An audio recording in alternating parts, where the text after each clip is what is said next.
کہ جس بات کو شروع کیا جائے درمیان میں انسان کے مقاصد تمام بیان کرنے کے بعد واپس اسی بات کی طرف لوٹ کر آتے ہیں، تو یہاں پر دوبارہ سے احکامات کو ذکر کیا اور یہاں پر کلالہ کے بارے میں بتایا کہ کلالہ جو ہے اس کی میراث کیسے تقسیم ہوگی۔ تو فرمایا کہ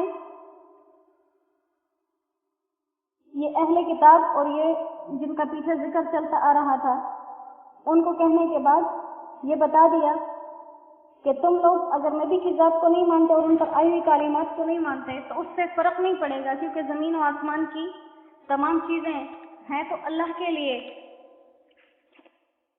اور جو مانے گا تو ان کے لیے بہترین راستے ہیں، بہترین درجے ہیں۔ تو بتانے کا مقصد یہی تھا کہ یہ جو احکامات آئے ہیں شریعت کے، چاہے وہ میراث کے ہی کیوں نہ ہوں، یہ بھی قرآن کا حصہ ہے، تو اس کو ماننا قرآن کو ماننا ہے اور اس کا انکار کرنا قرآن اور وحی کا انکار ہے۔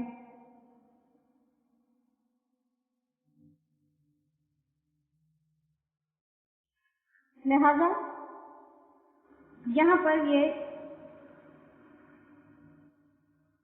ساری چیزیں اللہ سبحانہ و تعالیٰ نے اس میں ذکر کر دی، اور اس کے ساتھ ساتھ یہاں پر کلالہ کا حکم اور اس کا جو نازل کرنا ہے، اس سے یہ باتیں بھی معلوم ہو گئی کہ اہل کتاب نے تو یہ غضب کیا تھا کہ اللہ سبحانہ و تعالیٰ کے لیے شریک اور اولاد بنا لی اور اسی پر ایمان لے آئے، اور وحی الہی کی گویا کھلی مخالفت کر دی، اور حضور صلی اللہ علیہ وسلم کے صحابہ کی تو یہ حالت تھی کہ ایمان اور عبادات کو درکنار معاملات جیسے میراث ہو گئی، نکاح ہو گیا، اس میں بھی وحی کے منتظر رہتے تھے اور ہر امر میں حضور صلی اللہ علیہ وسلم کی طرف دیکھتے تھے، اپنی عقل اور اپنی خواہش کو کبھی بھی حاکم نہیں سمجھتے تھے۔ تو اس سے یہ معلوم ہو گیا کہ حضور صلی اللہ علیہ وسلم جو بھی حکم دیتے تھے وہ وحی ہوتا تھا، وہ اپنی مرضی سے نہیں ہوتا تھا بلکہ وہ وحی ہی تھی۔ تو اسی طرح سے گویا یہاں پر اللہ سبحانہ و تعالیٰ نے اس امت کی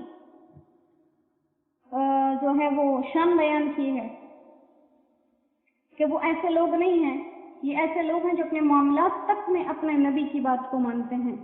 تو آج ہم یہ جو در در بھٹک رہے ہیں اور ہم باعث مذاق بن گئے ہیں مسلمان ایک طرح کی دنیا میں، وجہ کیا ہے؟ کیونکہ ہم نے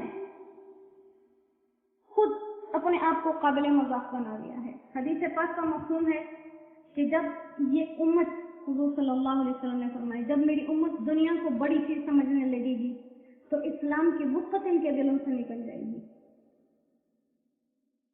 تو جب اسلام کی وقت خود ہمارے دلوں سے نکل گئی، ہم دیکھتے ہیں ہر موقع پر، ہر جگہ پر جہاں کہیں ٹکراؤ دنیا کا ہو جائے اور ہمارے دین کا ہو جائے، ہماری پہلی ترجیح دنیا ہوتی ہے، ہم دین کو کبھی ترجیح نہیں دیتے، ہم دین کو موڑ لیتے ہیں۔ قرآن پاک میں ایک مثال ایک جگہ بیان ہوئی ہے، مشرکین کا حال ہے کہ مشرکین کیا کرتے تھے، جب اپنے فصلیں وغیرہ کاٹ لیتے تھے، اناج غلے، تو ڈھیر لگاتے تھے، اس میں سے ایک طرف بڑا سا بہترین قسم کا ڈھیر لگاتے تھے اور کہتے تھے یہ ہمارے بتوں کے لیے، ایک طرف چھوٹا سا ڈھیر لگاتے تھے ناقص سا اور کہتے تھے یہ اللہ کے لیے۔ یہ اسلام سے پہلے کی باتیں ہیں۔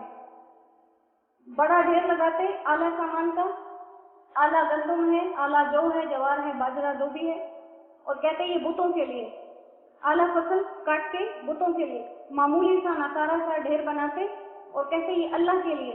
اور پھر وہی جیسے ہم دیکھتے ہیں کہ جب دانے ایک دوسرے کے اوپر ڈھیر کی صورت میں ہوتا ہے تو پھسل کے نیچے آ جاتے ہیں، تو جب اس ڈھیر میں سے کوئی چیز نیچے آ جاتی تو اس کو بھی بتوں والے حصے میں شامل کر دیتے اور کیا کہتے تھے، اللہ کو تو ان چیزوں کی ضرورت نہیں ہے، اللہ بے نیاز ہے۔ اللہ اکبر کبیر۔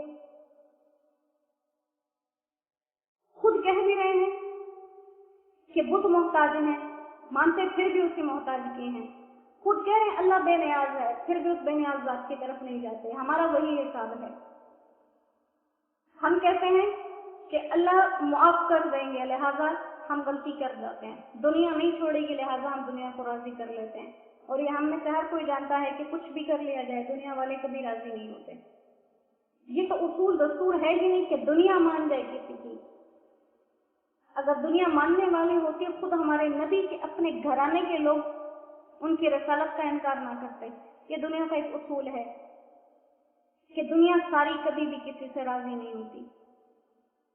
تو یہ انشاءاللہ الحمدللہ آج سورہ نساء پڑھائی کے طور پر مکمل ہو گئی. باقی ہم نے اس کے احکامات کو سمجھا یا نہیں سمجھا، ہم نے اس پر کتنا ایسا عمل کیا، اس میں موجود جتنی باتیں ہماری زندگی سے متعلق تھیں، عدل کے متعلق، انصاف کے متعلق، صلہ رحمی کے متعلق، ان ساری جن گناہوں سے بچنے کا کہا گیا، ہم بچے یا نہیں بچے ہیں، ہماری زندگی میں نیکی آئی یا نہیں آئی، وہ ہر انسان کو خود معلوم ہوگا.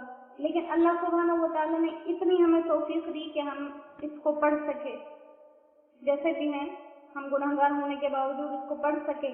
اور یہ اللہ کا احسان ہے ہماری ذات پر. اس احسان کے لیے ہم اس کا جتنا شکر ادا کریں وہ کم ہے. اور ہم اپنے دل کے اندر آج کے بعد انشاءاللہ یہ معیار بنا لیں کہ جب بھی دین اور دنیا کا ٹکراؤ ہوگا ہم دین کو لیں گے. ایک انسان ہے وہ 500 نمازیں پڑھتا ہے، اس کے سارے کام تب بھی ہو جاتے ہیں. ایک انسان ہے وہ ایک نماز بھی نہیں پڑھتا، وہ سارا دن اپنی دنیا کے کاموں میں بھٹکتا رہتا ہے. ہم ان چیزوں کو کیوں نہیں سمجھتے؟ اللہ فرماتے ہیں جو میرے کام میں لگ جاتا ہے میں اس کے کام میں لگ جاتا ہوں. ہمیں یہ باتیں کیوں سمجھ نہیں آتی؟ جب ہم عبادات کریں گے دوہرا ثواب ہے، ثواب بھی ہمیں مل رہا ہے، اجر بھی ہمیں مل رہا ہے، جنت بھی ہمیں ملے گی. اس کے بعد دنیا کے ہمارے کام اللہ آسان کرے گا. ہماری دنیا بھی بن گئی، آخرت بھی بن گئی. ہم کیوں اپنے فائدے سے اتنے غافل ہیں؟ تو انشاءاللہ ہم آج سے یہ عزم، یہ ارادہ کریں، پختہ عہد کریں اپنے ساتھ کہ جہاں کہیں دین اور دنیا کا ٹکراؤ آئے گا ہم انشاءاللہ دین کو ترجیح دیں گے، دنیا ہماری اللہ خود بنا دے گا. جو کہا ہے، جو سنا ہے، اس پر اللہ سبحانہ و تعالیٰ عمل کرنے کی توفیق عطا فرمائے ہم سب کو.